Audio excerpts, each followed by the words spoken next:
Hello everyone, welcome back to my YouTube channel. आज हम discuss करेंगे न्यू सब्जेक्ट के बारे में। हमारा सब्जेक्ट है प्राइमरी हेल्थ प्रमोशन और प्राइमरी हेल्थ प्रमोशन में आई थिंक 4 पार्ट हैं। फर्स्ट है न्यूट्रिशन, सेकंड है human body and hygiene, third है इन्वायरमेंटल सैनिटेशन एंड फोर्थ है मेंटल हेल्थ। तो अभी हम फर्स्ट सेक्शन स्टार्ट करने वाले हैं, न्यूट्रिशन यानी कि। तो न्यूट्रिशन में हमारा फर्स्ट यूनिट है इसेंशियल न्यूट्रिएंट्स। इसेंशियल न्यूट्रिएंट्स के अंदर कुछ पार्ट्स हैं यानी कुछ टॉपिक हैं न्यूट्रिशन के ही। तो हम वो 2-3 पार्ट में हम पूरे यूनिट को कवर करेंगे। तो ये जो फर्स्ट यूनिट का फर्स्ट टॉपिक है importance of nutrition in health and sickness, और सेकंड टॉपिक है essential nutrients comma function comma sources and requirements. मेरे कहने का मतलब ये है कि इस वीडियो में हम 2 टॉपिक को कवर करेंगे। बाकी जो बचे हुए 2 या 3 टॉपिक हैं वो हम नेक्स्ट पार्ट में कवर करेंगे। ठीक है, तो कंफ्यूज मत होइएगा। चलिए स्टार्ट करते हैं। डेफिनेशन: भोजन में उपस्थित वे सभी रासायनिक तत्व जो शरीर के निर्माण, ऊर्जा उत्पादन और शरीर से रक्षा करने का कार्य करते हैं। भोजन में उपस्थित वे सभी रासायनिक तत्व यानी कि सभी न्यूट्रिएंट्स जो कि हमारे बॉडी को डेवलप करते हैं, बॉडी की ग्रोथ और डेवलपमेंट में हेल्प हेल्प करते हैं, ऊर्जा का उत्पादन करते हैं, एनर्जी प्रोडक्शन करते हैं, या फिर हमारे शरीर में होने वाली बीमारियों से हमारी रक्षा करते हैं, इम्यूनिटी को हमारी स्ट्रांग करते हैं। तो वे सभी तत्व जो हैं उन सभी तत्वों को हम क्या कहते हैं? पोषक तत्व, न्यूट्रिएंट्स। ठीक है। यदि सभी आवश्यक पोषक तत्व शरीर की आवश्यकता के अनुसार सही मात्रा तथा अनुपात में मिलते हैं तो पोषण का स्तर उत्तम होता है। पर्सन की बॉडी रिक्वायरमेंट के अकॉर्डिंग अगर सारे पोषक तत्व पर्सन को दिए जा रहे हैं, यानी कोई भी इंसान अपने भोजन में, अपने आहार में अपनी बॉडी, अपने शरीर की जरूरत के हिसाब से अगर वो न्यूट्रिएंट्स ले रहा है तो उसका पोषण का स्तर जो है वो उत्तम होगा और स्वास्थ्य उसका अच्छा होगा, यानी वो हेल्दी पर्सन होगा। ठीक है। ये सभी आवश्यक पोषक तत्व निम्न है। कौन कौन से पोषक तत्व होते हैं? कार्बोहाइड्रेट, प्रोटीन, वसा, खनिज लवण, वाटर और विटामिन। ठीक है। स्वास्थ्य और अस्वस्थता के में पोषण की महत्वता, importance of nutrition in health and sickness, ये फर्स्ट टॉपिक है, फर्स्ट यूनिट का फर्स्ट टॉपिक। यानी इसमें हमने 2 टॉपिक कवर किए, तो अभी फर्स्ट टॉपिक का डिस्कशन हो रहा है। तो न्यूट्रिशन एंड हेल्थ: संतुलित आहार में प्रोटीन, सुरक्षा प्रदान करने वाले पदार्थ और पोषक तत्व समुचित मात्रा में होने चाहिए। जैसा कि आप लोगों को पता भी है, हमारा आहार कैसा होना चाहिए? संतुलित होना चाहिए। हमारे आहार में प्रोटीन, बाकी के न्यूट्रिएंट्स होने चाहिए, फैट्स, कार्बोहाइड्रेट्स, मिनरल्स, ये सब होना चाहिए। जैसे आहार में हमें क्या क्या लेना चाहिए? दूध, अंडे, मांस, मछली, इन सब में प्रोटीन की अधिक मात्रा पाई जाती है। ठीक है। इनसे आवश्यक मात्रा में पोषक तत्व मिल जाते हैं। इससे बच्चों का विकास उचित रूप से होता है। ये पोषक तत्व जो हैं ये चाइल्ड ग्रोथ और चाइल्ड के डेवलपमेंट में हेल्प करते हैं। ये सामान्य वृद्धि और विकास में सुधार के लिए बहुत ही आवश्यक हैं। अगर ये रिक्वायरमेंट के हिसाब से नहीं मिलेंगे तो फिर बच्चे का वो जो डेवलपमेंट है यानी जो विकास है, ग्रोथ है, वो नहीं हो पाएगी प्रॉपरली। पोषण का महत्व निम्न है। शारीरिक वृद्धि का विकास, पहला क्या है? फिजिकल ग्रोथ एंड डेवलपमेंट सबसे पहला महत्व है, क्योंकि पोषण क्या करता है? शरीर की वृद्धि और विकास करने में मदद करता है। तो संपूर्ण पोषण तत्व युक्त आहार शारीरिक वृद्धि व विकास के लिए आवश्यक है। नेक्स्ट है रोग प्रतिरोधक क्षमता, डेवलपमेंट ऑफ इम्यूनिटी। भोजन में पर्याप्त मात्रा में प्रोटीन, विटामिन व खनिज लवण होने पर शरीर में रोग प्रतिरोधक क्षमता का विकास होता है। High protein, high vitamin, minerals अगर हम ले रहे हैं अपनी डाइट में तो इससे हमारी इम्यूनिटी जो है वो बहुत ज्यादा स्ट्रांग हो जाती है। जिससे शरीर की विभिन्न बीमारियों से लड़ने में हमें क्षमता मिलती है, हमें शक्ति मिलती है। हमारी इम्यूनिटी अगर स्ट्रांग होगी तो हमें बीमारियां बहुत कम होंगी, और अगर बीमारी कोई हो भी रही है तो उससे हमें लड़ने में हेल्प मिलेगी। नेक्स्ट है मातृ मृत्यु दर व शिशु मृत्यु दर। दर में कमी होती है, ठीक है। यानी गर्भवती महिला का संपूर्ण पोषण तत्व युक्त आहार के सेवन से स्वास्थ्य अच्छा रहता है, महिला जो है वो हेल्दी रहती है। गर्भवती महिला व गर्भस्थ शिशु को कई जटिलताओं से बचाता है तथा मातृ व शिशु मृत्यु दर को कम करता है।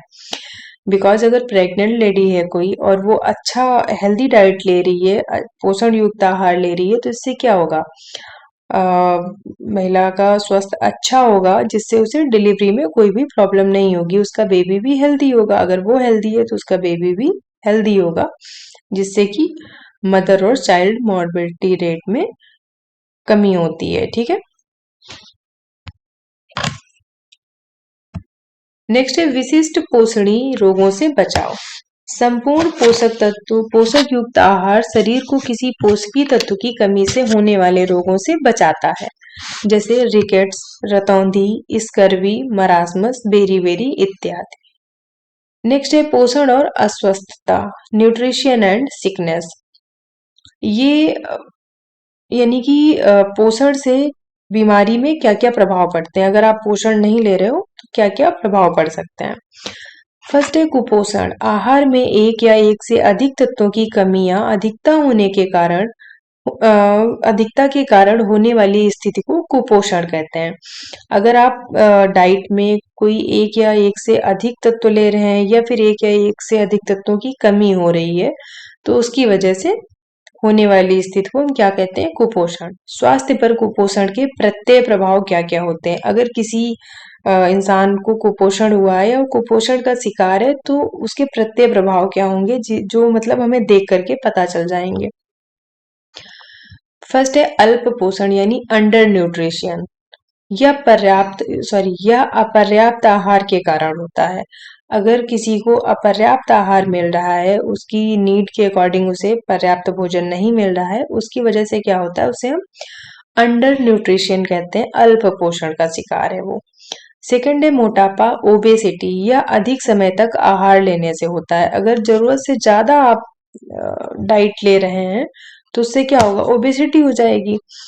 नेक्स्ट है विशिष्ट कमी वाली बीमारियां यानी डेफिशिएंसी डिजीज, जो किसी चीज की कमी से होती हैं। जैसे आहार में आयरन ना लेने की वजह से व्यक्ति को एनीमिया हो जाता है, ठीक है। तो तीन है, कौन कौन से, पहला है अल्प पोषण, सेकंड है मोटापा यानी कि ओबेसिटी, और तीसरा क्या है, डेफिशिएंसी डिजीजेस, ठीक है। स्वास्थ्य पर कुपोषण के अप्रत्यक्ष प्रभाव। अभी हमने क्या डिस्कस किया, प्रत्यक्ष प्रभाव यानी जो हम सामने से देख करके बता सकते हैं या पहचान सकते हैं। अब हम अप्रत्यक्ष प्रभाव की बात कर रहे हैं, यानी जो हमें दिखते नहीं हैं। तो अधिक बीमार होना और ज्यादा मृत्यु होना, बहुत ज्यादा बीमारियां फैलेंगी। और अगर मान लीजिए कोई किसी भी पर्सन को कुपोषण हुआ है, तो वो बार बार बीमार पड़ेगा, बहुत जल्दी जल्दी वो बीमार होगा, और कुछ लोगों की हो सकता है डेथ भी हो जाए, ठीक है। सेकेंड क्या है, मानसिक और शारीरिक वृद्धि में देरी होना, मेंटल और फिजिकल ग्रोथ और डेवलपमेंट बहुत स्लो होता है। कम प्रतिरक्षक क्षमता, रोग प्रतिरोधक क्षमता जो है वो बहुत कम हो जाती है, इम्यूनिटी बहुत ही वीक हो जाती है। इसके विपरीत अत्यधिक पोषण से क्या होता है, मोटापा देखने को मिलता है, मधुमेह देखने को मिलेगा, उच्च रक्तचाप देखने को मिलेगा, कोरोनरी हृदय बीमारी या स्थिति विकसित देशों में होती है, ठीक है। फिफ्थ नंबर है संक्रमण, इन्फेक्शन। युवा बच्चों में कुछ बीमारियां जैसे मीजल्स, दस्त लगना, कुक्कर खांसी आदि पोषण अस्वस्थता को प्रभावित करती है।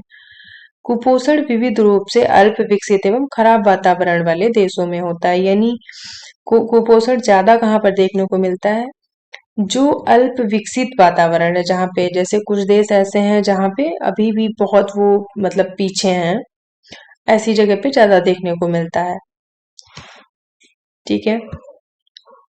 नेक्स्ट है अब सेकेंड टॉपिक, इसमें जो इसी यूनिट में सेकेंड पार्ट जो है, आवश्यक पोषक तत्व, कार्य, स्रोत व दैनिक आवश्यकता। पोषक पदार्थों को दो भागों में बांटा गया है। हमने सारे इसेंशियल न्यूट्रिएंट्स जो हैं वो हमने इसी पार्ट में डिस्कस किए हैं, जिससे आप लोग कंफ्यूज ना हो। मैं चाहती तो दो पार्ट भी कर सकती थी, फिर आप लोग उसमें थोड़ा सा कंफ्यूज हो जाते कि हाफ अलग है हाफ अलग है, तो ये थोड़ा सा लेंदी टॉपिक है क्योंकि बहुत सारे न्यूट्रिएंट्स हैं, तो हमने सारे न्यूट्रिएंट्स को, उनके सोर्सेस, फंक्शन, डेली रिक्वायरमेंट सब एक ही पार्ट्स में डिस्कस किए हैं, तो इसलिए थोड़ा सा लेंदी टॉपिक है ये। चलिए, पोषक पदार्थों को दो भागों में बांटा गया है। ए है बृहद पोषक तत्व यानी मैक्रो न्यूट्रिएंट्स। सेकंड क्या है, लघु सूक्ष्म पोषक तत्व यानी कि माइक्रो न्यूट्रिएंट्स। ठीक है, तो वृहद पोषक तत्व में कौन कौन से आते हैं और सूक्ष्म पोषक तत्व में कौन कौन से आते हैं। वृहद पोषक तत्व मैक्रो न्यूट्रिएंट्स वे पोषक तत्व जिनकी शरीर को अधिक मात्रा में दैनिक आवश्यकता होती है, और ये तीन प्रकार के होते हैं। देखिए ऐसे लर्न करना है आपको, दो तरह के होते हैं। पहला वृहद यानी कि बड़ा, बड़ा मतलब जिसकी ज्यादा जरूरत है। लघु यानी कि छोटा, छोटा मतलब जिसकी बहुत कम जरूरत है। ठीक है, तो आपको कभी याद करने की जरूरत नहीं पड़ेगी, आप समझ लेंगे एक बार आपको याद हो जाएगा। वृहद में कौन कौन से आते हैं, ये तीन प्रकार के होते हैं। पहला कार्बोहाइड्रेट, दूसरा प्रोटीन और तीसरा फैट।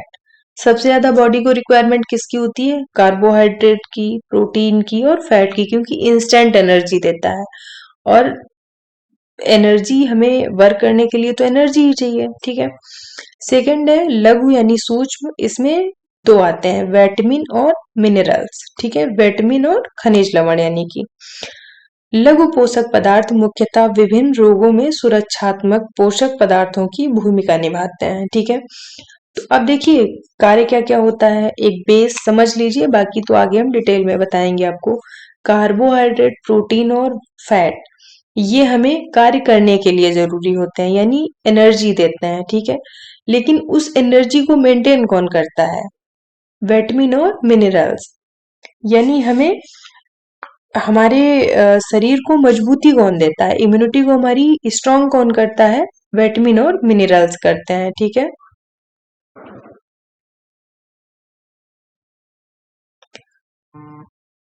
फर्स्ट है कार्बोहाइड्रेट्स। अब हम डिटेल में डिस्कस करेंगे सारे पोषक तत्वों को।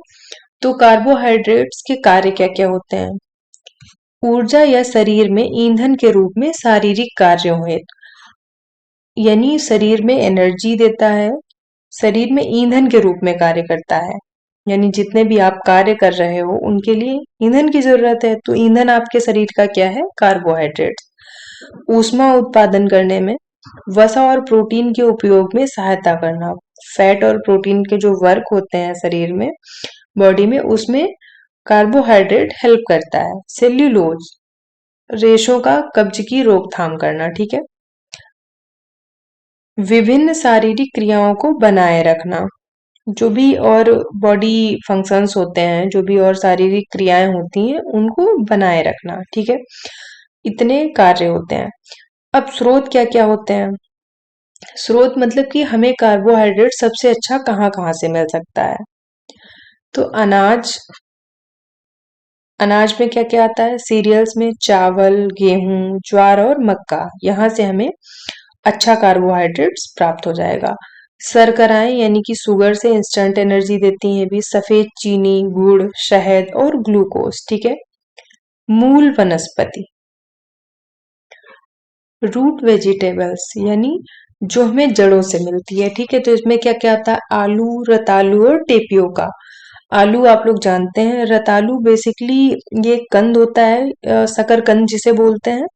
ठीक है, टेपियोका भी एक कंद ही होता है, यानी जड़ों से प्राप्त होता है। ये जो अपने यहाँ पे मतलब हर जगह इसका अलग अलग नाम है, अपने यहाँ पे जो हम लोग साबुत दाना बोलते हैं वो इस साबुत दाने को टेपियोका बोलते हैं। ठीक है, फलों से प्राप्त होता है, फ्रूट से, फ्रूट्स में केला, सेब, आम और तरबूज। ठीक है, तो आपने कार्बोहाइड्रेट्स के कार्य पढ़ लिए हैं, स्रोत पढ़ लिए हैं। नेक्स्ट है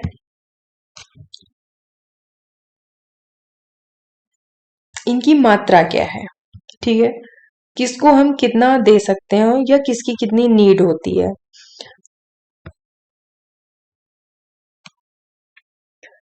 तो डेली रिक्वायरमेंट में एज क्या है और मात्रा क्या होनी चाहिए। ठीक है, शिशु 6 मंथ से कम आयु यानी अगर 6 महीने से छोटा बेबी है तो उसकी मात्रा क्या होनी चाहिए, 60 से 80 ग्राम। ठीक है, शिशु 7 माह से कम आयु का है अगर तो 100 से 150 ग्राम। बच्चे 1 वर्ष से 3 वर्ष तक के 160 से 200 ग्राम होना चाहिए। ठीक है, बच्चे 4 वर्ष से 6 वर्ष के 200 से 250 ग्राम। बच्चे 7 ईयर टू 12 ईयर 400 ग्राम। किशोरावस्था समूह 450 टू 500 ग्राम। पुरुष में 300 टू 700 ग्राम। महिला 240 से 540 ग्राम। ठीक है, अब ये डिपेंड करता है किसका कैसा वर्क है। ठीक है, पुरुष में जो बिल्कुल कार्य नहीं कर रहा है उसे 300 या 350 ग्राम से भी उसका मैनेज रहेगा, पर जो वर्किंग है, फिजिकल वर्क है जिसके पास में ज्यादा, तो उसको 600 700 ग्राम चाहिए। तो ये डिपेंड ऑन द कंडीशंस। कमी व अधिकता से उत्पन्न रोग। कमी और अधिकता से क्या क्या रोग इसमें होते हैं कार्बोहाइड्रेट की कमी से। हाइपोग्लाइसीमिया हो जाता है, प्रोटीन ऊर्जा कुपोषण पीईएम हो जाता है, प्रोटीन एनर्जी माल न्यूट्रिशन जिसे कहते हैं, और हाइपरग्लाइसेमिया हो जाता है। ठीक है, हाइपोग्लाइसीमिया और हाइपरग्लाइसीमिया तो आपको पता होगा। हाइपोग्लाइसीमिया यानी शुगर लेवल का कम हो जाना और हाइपरग्लाइसीमिया शुगर लेवल ज्यादा बढ़ जाना, blood in the sugar in the blood. ठीक है, ब्लड में जो शुगर का लेवल होता है वो कम हो जाता है और ज्यादा हो जाता है। कम हो जाता है तो उसे हम हाइपोग्लाइसीमिया कहते हैं और ज्यादा हो जाता है तो इसे हम हाइपरग्लाइसीमिया कहते हैं। अब ये आपको कैसे पता चलेगा कि कम कब है और ज्यादा कब है। तो ये हम कंपेयर करेंगे नॉर्मल रेंज से, यानी शुगर की जो नॉर्मल रेंज होती है उससे जब हम कंपेयर करते हैं तो हमें पता चलता है कि शुगर बढ़ा हुआ है या शुगर कम है। नॉर्मल रेंज क्या होती है शुगर की, 70 से 100 के बीच में, यानी 70 to 99 के बीच में, 70 से ऊपर और 99 से नीचे। ठीक है, इसके बीच में अगर है तो ये हम नॉर्मल में काउंट करेंगे। ये हम बिफोर मील की बात कर रहे हैं, यानी पर्सन ने सुबह से कुछ नहीं खाया है, कुछ भी नहीं लिया है, तो हम उस टाइम की बात कर रहे हैं बिफोर ब्रेकफास्ट की। तो उस टाइम पर 70 से 100 के बीच में होना चाहिए, तो उसे हम नॉर्मल काउंट करेंगे। अगर 100 से ऊपर है बिफोर मील तो हम उसे हाइपरग्लाइसेमिया बोलेंगे, और अगर 70 से कम है तो उसे हम हाइपोग्लाइसेमिया बोलेंगे। ठीक है, अब हम आफ्टर मील की बात कर रहे हैं। आफ्टर मील अगर 140 से अबव आता है तो हम हाइपरग्लाइसीमिया में काउंट करेंगे, और 140 से अगर कम आता है तो हम उसे हाइपोग्लाइसीमिया में काउंट करेंगे। ठीक है, क्लियर है। चलिए, नेक्स्ट है फैट यानी कि वसा।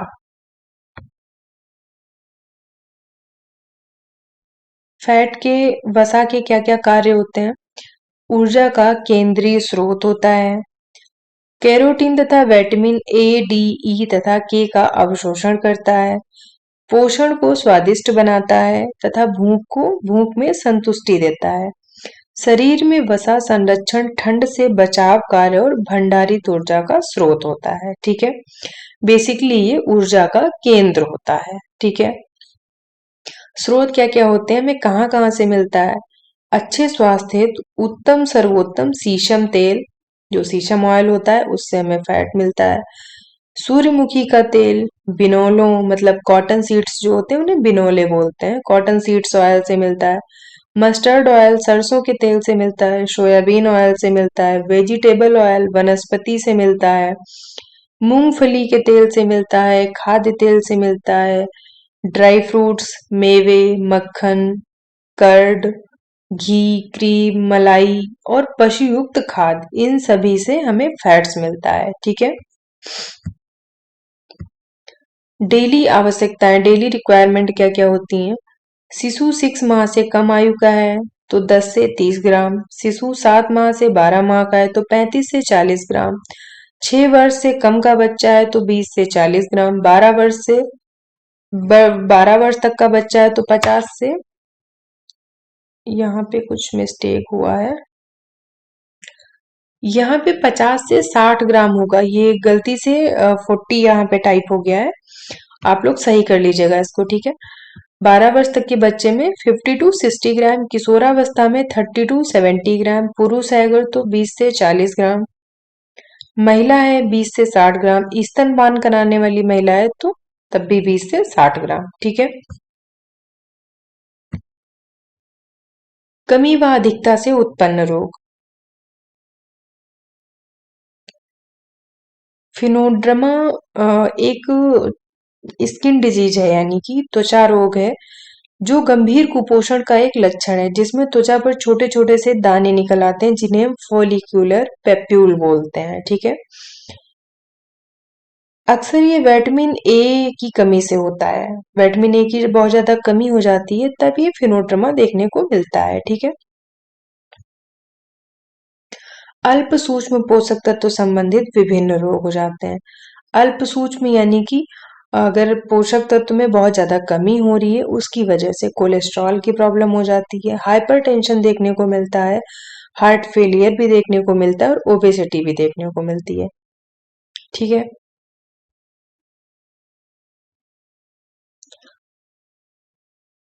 थर्ड है प्रोटीन।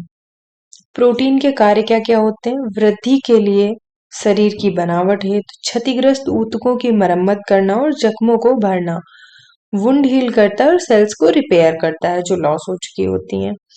रक्त के लिए हीमोग्लोबिन और रक्त प्रोटीन बनाने हेतु, ब्लड में हीमोग्लोबिन को बनाता है। एंजाइम पाचन हेतु और हार्मोन्स बनाने के लिए भी प्रोटीन ही रिस्पॉन्सिबल होता है। माताओं को दूध बनाने के लिए जो प्रेग्नेंट जो मतलब मदर होती हैं, बेबी फीड कराती हैं, उनको हेल्प करता है ये। संक्रमण प्रतिरोधकता के लिए एंटीबॉडीज का निर्माण करना, जो रोग प्रतिरोधक क्षमता होती है, जब कोई बीमारी होती है तो वहां पर एंटीबॉडीज का निर्माण करने में प्रोटीन हेल्प करता है। ऊर्जा हेतु भी प्रयोग हो सकता है।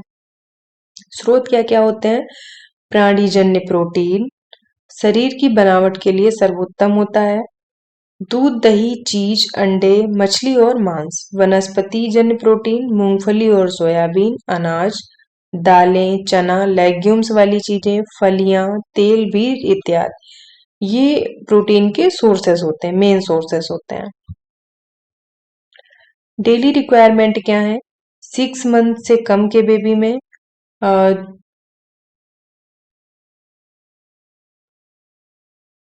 2 ग्राम प्रति किलोग्राम, यानी बच्चे का वजन जितना है, अगर 5 किलो है तो 5 को 2 से मल्टीप्लाई कर देंगे तो उसे 10 ग्राम चाहिए। ठीक है। शिशु 7 माह से 12 माह का है तो 1.5 ग्राम पर केजी, बच्चे के वेट के अकॉर्डिंग। बच्चा अगर 1 से 3 साल का है तो 17 से 20 ग्राम, 4 से 6 वर्ष का है तो 22 ग्राम, 7 से 9 वर्ष का है तो 33 ग्राम, 10 से 12 वर्ष का है तो 41 ग्राम। पुरुष के लिए 55 ग्राम, महिला के लिए 45 ग्राम, गर्भवती महिला के लिए 55 ग्राम, स्तनपान कराने वाली महिला के लिए 65 ग्राम। ठीक है। कमी व अधिकता से उत्पन्न रोग, पीईएम प्रोटीन एनर्जी मालन्यूट्रिशन हो सकता है, सूखा रोग हो सकता है जिसे मरासमस कहते हैं और क्वासियर फोर हो सकता है। ठीक है।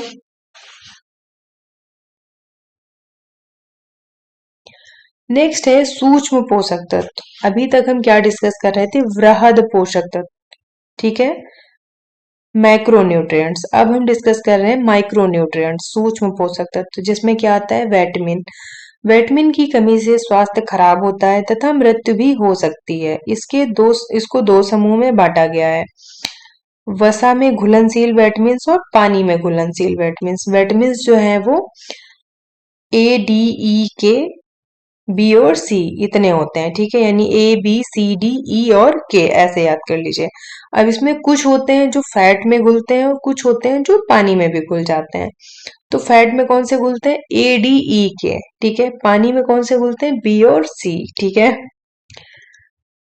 नेक्स्ट है सूक्ष्म पोषक तत्व, यानी कि vitamin A. One by one हम डिस्कस करेंगे। विटामिन ए के कार्य क्या है?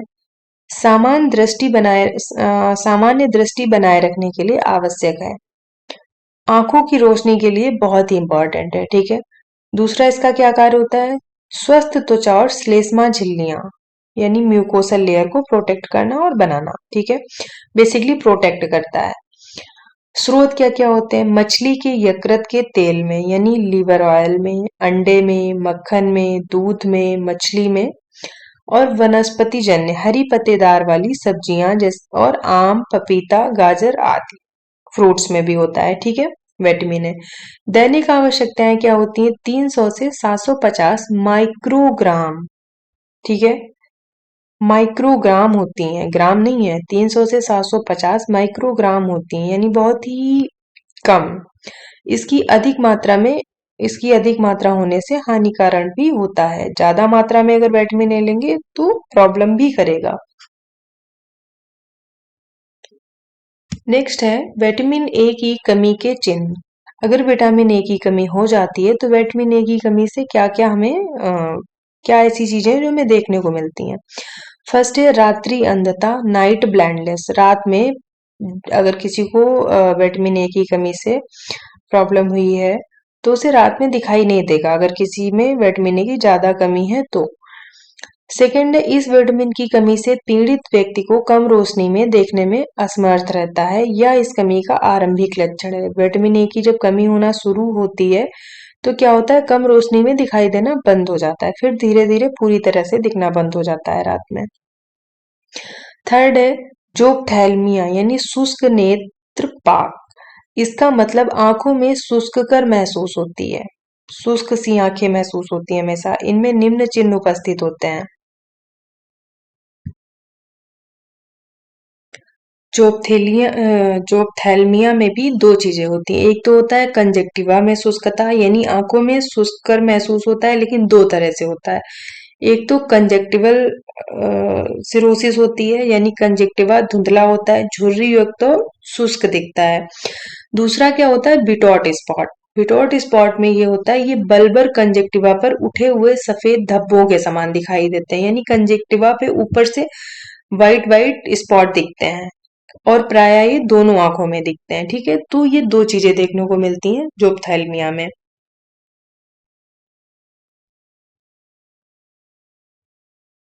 नेक्स्ट है कार्निया पर घाव, कॉर्नियल अल्सरेशन देखने को मिलता है। कॉर्निया में छिद्रण हो जाता है और आइरिस प्रोलैप्स हो जाती है। प्रोलैप्स होकर के वो बाहर की तरफ आ जाती है, मतलब बाहर निकल आती है। इसके बाद में एंटीरियर स्टिफिलोमा नामक स्थिति भी पैदा हो सकती है। अगर बहुत ज्यादा प्रॉब्लम हो रही है, मतलब बहुत ज्यादा कमी हो गई विटामिन ए की, तो फिर एंटीरियर स्टिफिलोमा नामक स्थिति। और इस स्थिति में क्या होता है? आंख के आगे के जो हिस्से होते हैं जैसे कि कॉर्निया है, तो ये इसकी जो दीवार होती है वो बहुत ही पतली हो जाती है, ठीक है, और ये मतलब फैल करके बाहर आ जाती है, जिससे कि अंदर के जो सेल्स होते हैं, ऊतक जो होते हैं, वो बाहर निकल आते हैं, ठीक है। तो ये बहुत ही डेंजरस कंडीशन हो जाती है। नेक्स्ट है केराटोमलेशिया, पूरी आंख नरम होकर क्षतिग्रस्त हो जाती है। इस प्रकार अंधता पैदा हो जाती है। धीरे धीरे आंख जो है वो क्षतिग्रस्त होने लगती है और फिर पूरा एक तरह से दिखाई देना बंद हो जाता है। निवारण क्या है? प्रिवेंशन क्या है इसका? आहार में नियमित रूप से हरी पत्तियां वाली सब्जियां लेने से विटामिन ए की कमी रोकी जा सकती है। इसके लिए पोषक शिक्षा की आवश्यकता होती है। इस कार्यक्रम में भारत सरकार द्वारा विटामिन ए घोल की 2 लाख यूनिट्स प्रत्येक 6 मंथ में दी जाती हैं, ठीक है।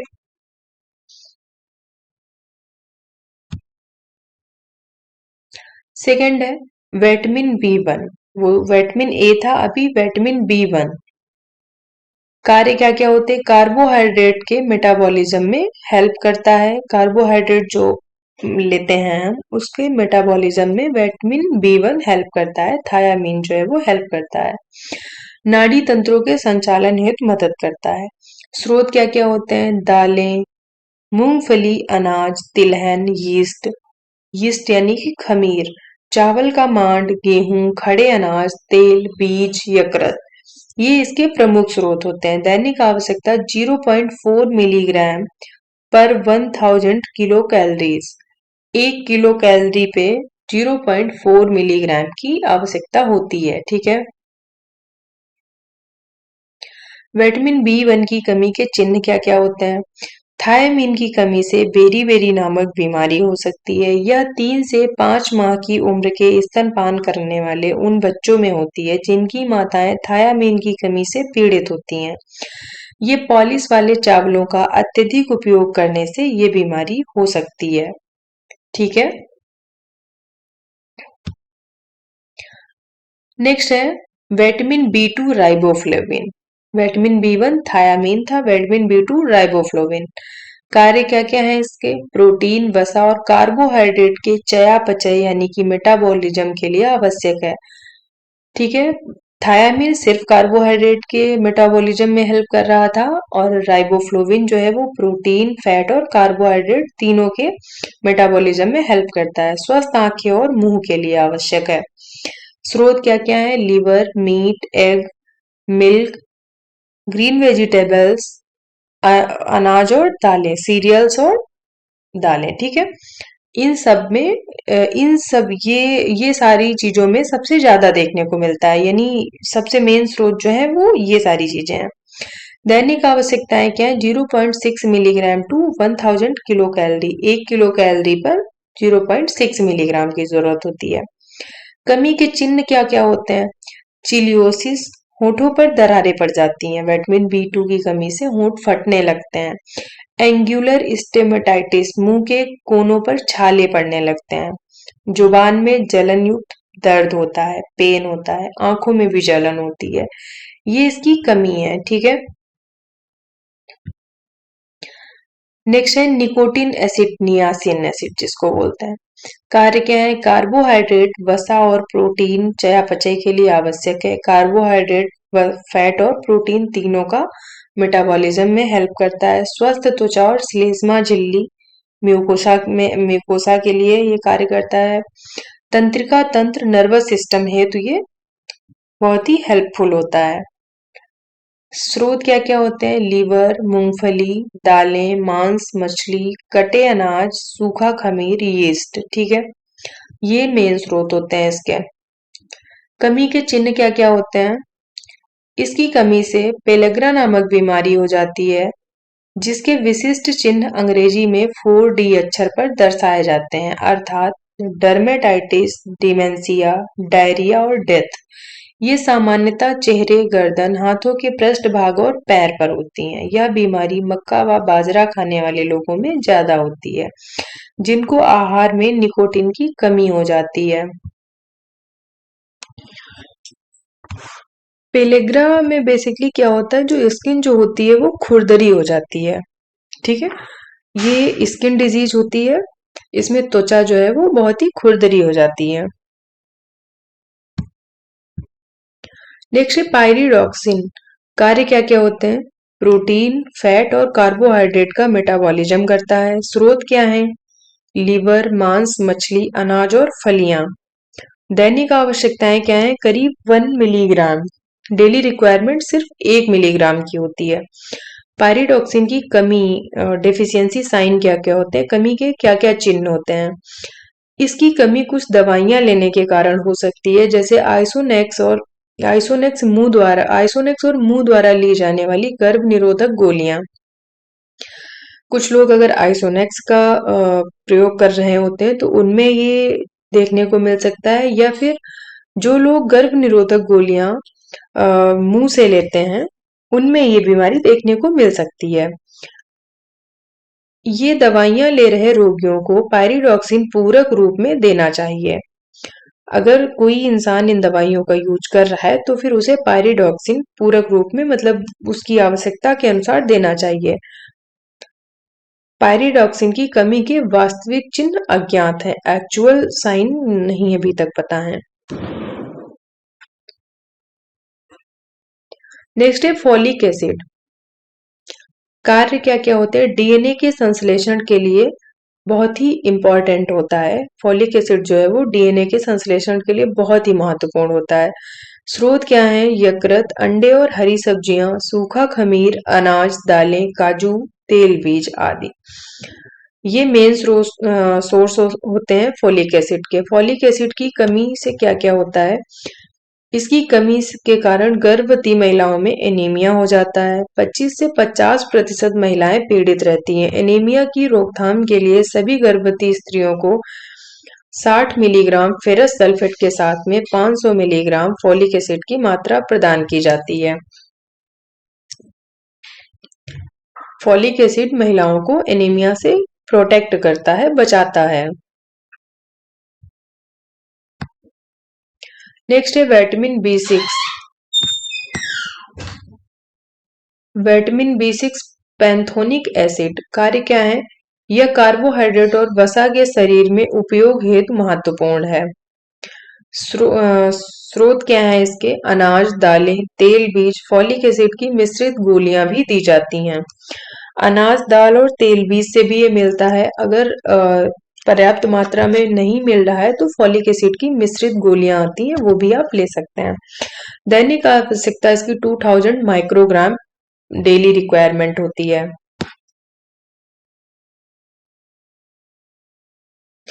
नेक्स्ट है विटामिन B12, साइनोकोबालामिन। कार्य फंक्शन इसके क्या क्या होते हैं? डीएनए के संश्लेषण यानी डीएनए सिंथेसिस के लिए ये वर्क करता है। आरबीसी बनाने में हेल्प करता है। स्रोत है इसके लीवर, अंडे, मछली, दूध और यकृत। दैनिक आवश्यकता डेली रिक्वायरमेंट इसकी 2 माइक्रोग्राम होती है। इसकी कमी से मेगालोब्लास्टिक एनीमिया, प्राण घातक एनीमिया हो सकती है। विटामिन B12 की कमी से मेगालोब्लास्टिक एनीमिया देखने को मिलता है।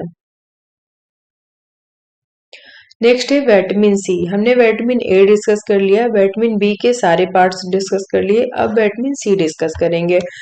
विटामिन सी के कार्य हैं संयोजी ऊतक यानी कि कनेक्टिव टिश्यू का मेटाबॉलिज्म, घाव के ठीक होने में सहायता, वुंड हीलिंग का कार्य करता है, आयरन का शोषण करता है, एक्सपोलिटेशन ऑफ आयरन, संक्रमण विरोधी, संक्रमण से बचाता है। दैनिक आवश्यकता इसकी 50 मिलीग्राम होती है। इसकी कमी से क्या क्या प्रभाव पड़ते हैं? इस विटामिन की कमी से स्कर्वी नामक रोग हो जाता है, जो हम पहले बता चुके हैं, जिसमें विशेष रूप से मसूड़ों की सूजन, रक्तस्राव और एनीमिया हो सकता है। विटामिन डी कार्य अस्थियों और दांतों के निर्माण में सहायता करना, शरीर की वृद्धि में सहायक होता है। स्रोत होते हैं सूर्य की रोशनी, लीवर, अंडा, मक्खन, घी, मूंगफली का तेल। ये मेन सोर्सेस हैं विटामिन डी के। दैनिक आवश्यकताएं होती है 2.5 माइक्रोग्राम पर डे।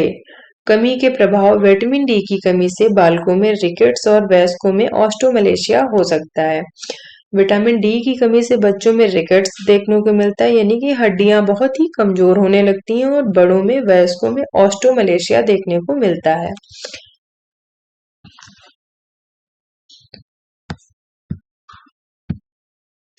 नेक्स्ट है विटामिन ई। विटामिन ई के क्या क्या कार्य होते हैं? ये सामान्य प्रजनन के लिए बहुत ही आवश्यक है। स्रोत इसके हैं वनस्पति तेल, सोयाबीन तेल, मूंगफली और खड़े अनाज, अंडे, मांस और मछली इनके मुख्य स्रोत हैं। ठीक है। विटामिन के कार्य क्या हैं? रक्त के थक्के यानी क्लॉटिंग ऑफ ब्लड को क्लॉट करने में हेल्प करता है। रक्तस्राव के रोकथाम और उपचार में काम आता है। जब बहुत ज्यादा ब्लीडिंग होती है या कोई घाव हो जाता है, वहां पर ब्लीड होता है, तो उसे क्लॉट करने में विटामिन के हेल्प करता है। नवजात शिशुओं के रोकथाम उपचारों के काम में भी लिया जाता है। सोर्स है इसके गहरी हरी पत्ती वाली सब्जियां, दालें, अनाज और फलों में पाया जाता है। स्रोत आंत में जीवाणुओं द्वारा भी उत्पन्न किया जा सकता है।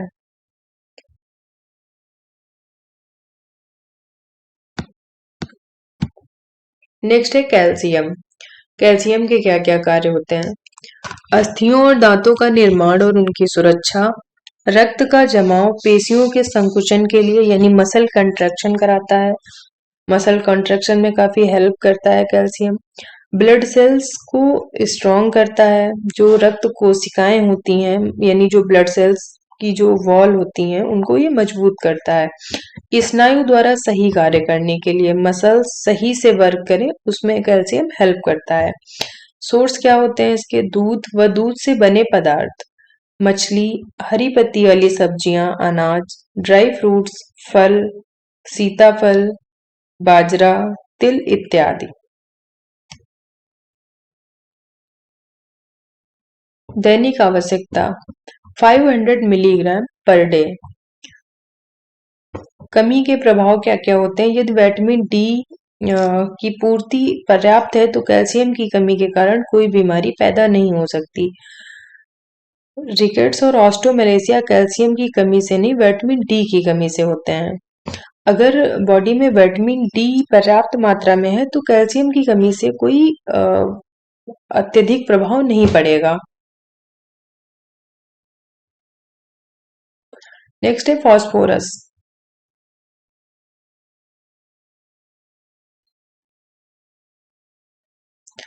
तो मिनरल्स में पहला हो गया कैल्शियम और दूसरा है फास्फोरस। फास्फोरस के क्या क्या कार्य होते हैं? अस्थियों और दांतों के निर्माण के लिए आवश्यक होता है, मस्तिष्क और स्नायु को बनाने के लिए हेल्प करता है, कार्बोहाइड्रेट और वसा के मेटाबॉलिज्म के लिए, शरीर के समस्त कोषों यानी कि सेल्स को बनाने में हेल्प करता है। स्रोत क्या क्या होते हैं इसके? अंडा, दूध, मांस, मछली, धनिया की हरी पत्तियां। दैनिक आवश्यकता 300 से 1200 मिलीग्राम प्रतिदिन होती है। कमी के प्रभाव क्या क्या होते हैं? इसकी कमी सामान्यतः नहीं होती है क्योंकि इसकी अधिकांश पूर्ति दैनिक आहार से ही हो जाती है। जो हमारे मतलब जो हम बेसिक आहार में लेते हैं उससे हमें ये पर्याप्त मात्रा में प्राप्त हो जाता है, इसलिए इसकी सामान्यतः कोई कमी नहीं होती है। आयरन। आयरन के क्या क्या कार्य हैं? ऑक्सीजन को ट्रांसपोर्ट करता है, रेस्पिरेशन इन टिश्यू ऊतकों में श्वसन कराता है, रक्त में हीमोग्लोबिन बनाने में हेल्प करता है। स्रोत क्या है? लीवर, मांस, मछली, अंडे, वनस्पति, अनाज। वनस्पति में क्या क्या आएगा? अनाज, दालें, सब्जियां, गिरीदार फल, तिलहन, गुड़ और सूखे मेवे।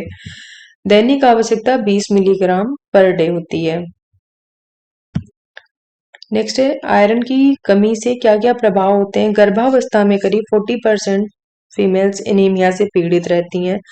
शाकाहारी आहार में आयरन की कम उपस्थिति और परजीवी संक्रमण की स्थिति को बढ़ाता है। बार बार गर्भधारण होने वाली स्त्रियों में एनीमिया अधिक होता है।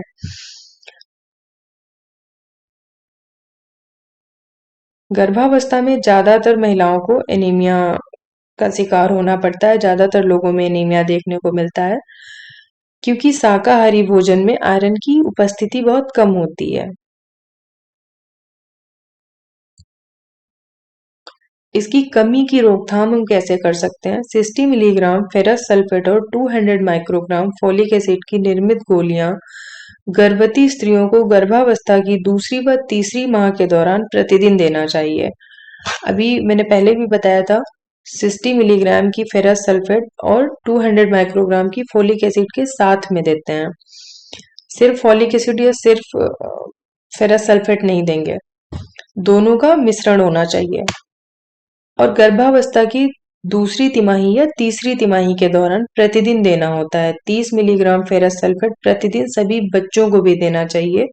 16 वर्ष तक जितने भी 16 वर्ष के नीचे बच्चे हैं उन सभी को 30 मिलीग्राम फेरस सल्फेट डेली देनी चाहिए और उन्हें पोषण शिक्षा भी देना चाहिए। हेल्थ एजुकेशन बहुत जरूरी है।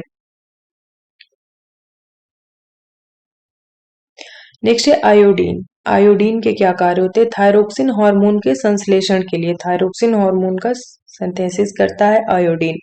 आयोडीन के स्रोत होते हैं नियमित भोज्य पदार्थ, मछली व नमक, दूध, मांस, अनाज और हरी पत्ती वाली सब्जियां जैसे कि पालक। पीने के पानी में भी आयोडीन अल्प मात्रा में रहती है, बहुत ही कम मात्रा में रहती है। दैनिक आवश्यकता इसकी होती है 0.10 से 0.14 मिलीग्राम। कमी के प्रभाव क्या क्या होते हैं? आयोडीन की कमी से ग्वाइटर नामक बीमारी हो जाती है तथा पहाड़ी क्षेत्रों में ग्वाइटर बहुत ज्यादा देखने को मिलता है, इसीलिए पहाड़ी क्षेत्रों को ग्वाइटर प्रधान क्षेत्र भी कहा जाता है, क्योंकि वहां पर ये समस्या ज्यादा देखने को मिलती है। ये व्यक्ति की शारीरिक क्षमता, मानसिक क्षमता, मूक बधिरता आदि से ग्रस्त रहते हैं। जिन लोगों को ग्वाइटर की नामक बीमारी होती है, उनकी शारीरिक क्षमता, मानसिक क्षमता और मूक बधिरता बहुत ही कम हो जाती है। कमी के रोकथाम क्या क्या होते हैं? राष्ट्रीय ग्वाइटर नियंत्रण कार्यक्रम के अंतर्गत आयोडीन युक्त नमक समुदाय को उपलब्ध कराया जाता है। जो हमारा राष्ट्रीय ग्वाइटर नियंत्रण कार्यक्रम गवर्नमेंट के द्वारा रनिंग है, उसमें आयोडीन युक्त नमक जो है वो समुदाय को उपलब्ध कराया जाता है। नेक्स्ट है फ्लोरीन। फ्लोरीन के क्या कार्य होते हैं? दांतों एवं अस्थियों के निर्माण के लिए ये आवश्यक होता है। इसके स्रोत हैं पीने के पानी और समुद्री मछली, पनीर या फिर चाय में हमें फ्लोरीन पर्याप्त मात्रा में मिल जाता है। दैनिक आवश्यकता इसकी 1 मिलीग्राम होती है। इसकी कमी के प्रभाव क्या होते हैं? जब पीने के पानी में फ्लोरीन की अधिकता 3 to 12 मिलीग्राम हो जाती है तो दांतों में फ्लोरोसिस हो जाता है। ठीक है, जो अस्थियों, टेंडन एवं लिगामेंट्स यानी कि अस्थि बंधनों को प्रभावित करता है। इसकी रोकथाम कैसे करते हैं? डीप फ्लोराइजेशन की प्रक्रिया के अंतर्गत पानी में फ्लोरीन की अधिकता को दूर करने के लिए चूना और फिटकरी मिलाई जाती है। हमारी डेली रिक्वायरमेंट है वो 1 मिलीग्राम है, लेकिन कभी कभी क्या होता है, पानी में इसकी मात्रा बहुत अधिक हो जाती है, जैसे 3 से 12 ग्राम के बीच में। तो उस कंडीशन में हम पानी में चूना और फिटकरी मिला करके फ्लोरीन की अधिकता को दूर करते हैं। नेक्स्ट है वाटर।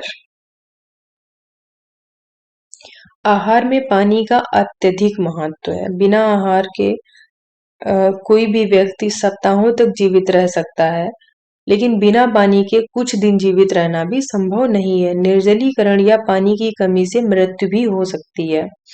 पानी शरीर के कुल वजन का 3/4 भाग होता है। जितना शरीर का वेट होता है उसका 3/4 भाग पानी होता है।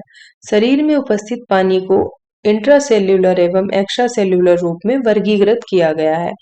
पानी का उपयोग कैसे है? आहार के पाचन और पोषण के लिए बहुत आवश्यक है। जो आप आहार लेते हैं उसका पाचन करने के लिए और पोषण के लिए पानी बहुत ही आवश्यक है। यह पाचन किए हुए सभी भोज्य पदार्थों को संबंधित अंगों में पहुंचाने में हेल्प करता है। यह शरीर के तापक्रम को भी नियंत्रित करता है। यह शरीर के व्यर्थ पदार्थों को मूत्र, पसीने, आंसू और मल के रूप में बाहर निकालता है। जितने भी वेस्टेज होते हैं बॉडी के, उन सबको पानी जो है बाहर निकालने में हेल्प करता है। शरीर में यह कई रासायनिक परिवर्तनों में भी सहायता करता है, जैसे शर्करा को साधारण पदार्थों में विभाजित करना, शर्करा का ब्रेकडाउन करने में हेल्प करता है। शरीर के ऊतकों और गतिशील भागों के लिए चिकनाई का कार्य करता है। पानी की कमी से प्रभाव क्या होते हैं? दस्त और उल्टियां व अधिक पसीना आने के कारण भी पानी की अधिक क्षति हो सकती है। कभी-कभी ज़्यादा दस्त हो जाते हैं या बहुत ज़्यादा वोमिट हो जाती हैं या बहुत पसीना आने लगता है, तो उसकी कमी से भी निर्जलीकरण की समस्या देखने को मिल जाती है। शरीर में अपर्याप्त पानी व लवण के कुछ प्रभावी चिन्ह होते हैं: रूखापन, कमजोरी, निम्न रक्तचाप, हृदय गति का बढ़ना, चेतना का नष्ट होना, मुख और नेत्र कोशिका और टंग शुष्क होना या शिथिल हो जाना एवं त्वचा का लटकना, स्वेलिंग, फीवर इत्यादि। ये सारी चीजें देखने को मिलती हैं। इसकी कमी से रक्त परिसंचरण और गुर्दी विफलता उत्पन्न हो सकती है।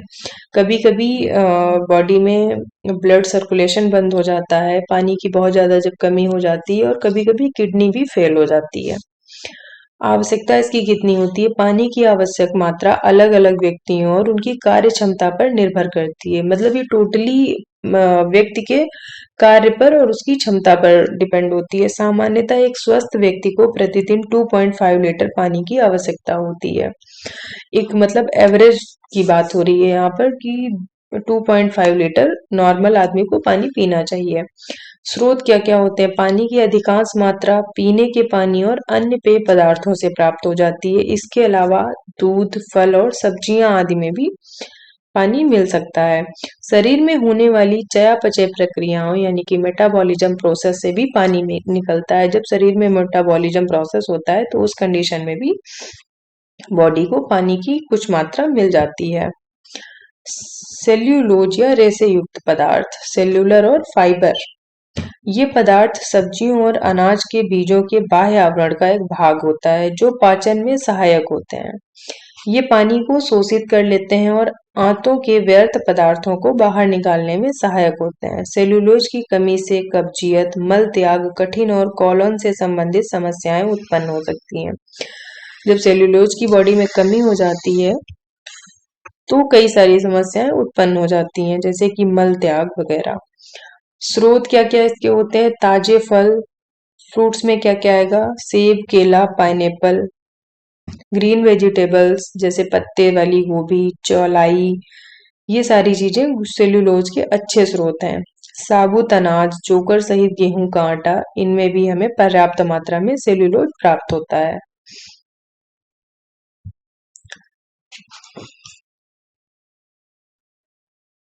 टॉपिक कंप्लीट हो गया है। तो ये प्राइमरी हेल्थ प्रमोशन का पहला टॉपिक था, ठीक है, जिसमें हमने 2 पार्ट्स कवर किए हैं। फर्स्ट यूनिट के ही 2 पार्ट्स कवर किए हैं। अभी 3 पार्ट और हैं, वो हम नेक्स्ट वीडियो में डिस्कस करेंगे। So thank you.